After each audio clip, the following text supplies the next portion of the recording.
देखिए, जिसको कुंडलिनी कह रहे हैं वो हमारी लेटेंट एनर्जी है, हमारे अंदर की ऊर्जा है।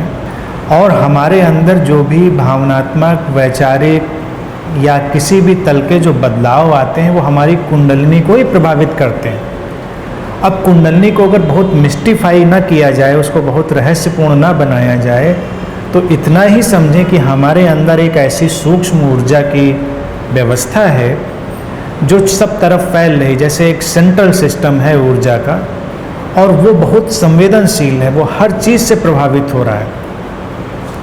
कुंडलिनी को सर्प से जो प्रतीक से जोड़ा गया वो इसी कारण से था कि जो लोग सांपों को जानते हैं, जिन्होंने उन्हें देखा है, आजकल तो शहरों में लोग केवल जू में देखते हैं, वो ये जानते होंगे कि सांप बहुत संवेदनशील होता है। इसीलिए सांप को लेकर बड़ी मिस्ट्री मानी गई।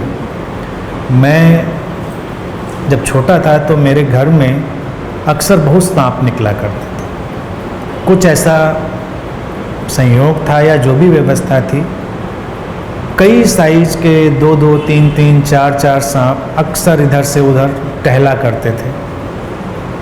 और हम लोग इतने यूज्ड टू हो गए थे कि कोई फ़र्क नहीं पड़ता था। कभी स्कूल बैग उठाते थे तो उसके पीछे बैठा मिल जाता था, हम लोग उठा के चले जाते थे। जो फादर थे वो बड़े शिव भक्त थे, तो सांपों से उनका बड़ा वो था, सम्मान का रिश्ता। वो कहते थे कभी इनको मारने की कोशिश मत करना। तो हम लोग मेंटली कन्विंस हो गए थे कि इनको नुकसान नहीं पहुंचाना है। लेकिन जब मैं थोड़ा सा बड़ा हुआ तो मैंने देखा कि ये चूँकि हम कन्विंस थे कि हमें उनको नुकसान नहीं पहुंचाना है, तो उनको भी हमें नुकसान नहीं पहुंचाना था। और वो जहरीले सांप थे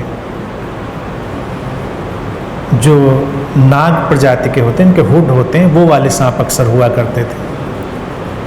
और एक बार की बात है, उस दिन मुझे ये बात बड़े सामने से दिखाई दी और मुझे लगा कि ये प्राणी तो अतिशय संवेदनशील है, एक्सट्रीमली सेंसिटिव। ऐसा कोई और प्राणी नहीं होता।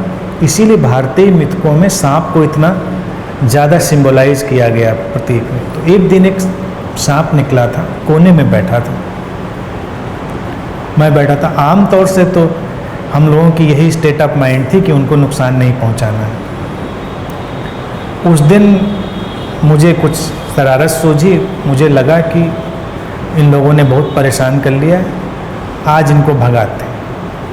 तो मैंने अभी मैं बिल्कुल शांत बैठा हूँ, बस मैं अपने मन में सोच रहा हूँ कि क्या चीज़ उठा के इसको मारूं। और जैसे ही मेरे अंदर ये विचार आया कि मैं क्या चीज़ उठा के इसको मारूं, वो कोने में बैठा हुआ सांप था, वो डिफेंसिव हो गया। जो बड़े आराम से लेटा हुआ था, एकदम से वो क्वाइल्ड हुआ और उसने अपना हुड, जैसे आक्रामक मुद्रा में होता है, कर लिया। तुरंत मुझे ख्याल आया कि अरे मुझे क्यों नुकसान पहुंचाना है इनको। आज तक इन्होंने कभी नुकसान नहीं पहुंचाया, काटा नहीं, कुछ नहीं किया। जैसे ही मेरे अंदर विचार आया, वो फिर उसका हुड नीचे चला गया, फिर रिलैक्स होके वो लेट गया और मेरे शरीर में तनिक भी हरकत नहीं हुई। उस दिन मुझे पता चला कि ये हमारे अंदर के विचार की तरंग से इतना ज़्यादा जुड़े हुए हैं, या कहें उनकी सेंसिटिविटी इतनी ज़्यादा है। और इसी कारण से कुंडलिनी को सर्प से प्रतीक में डाला गया। उसका मतलब क्या है कि जरा सा तुम्हारा विचार, जरा सी कोई बदलाव की स्थिति और तुम्हारी कुंडलिनी प्रभावित होती है।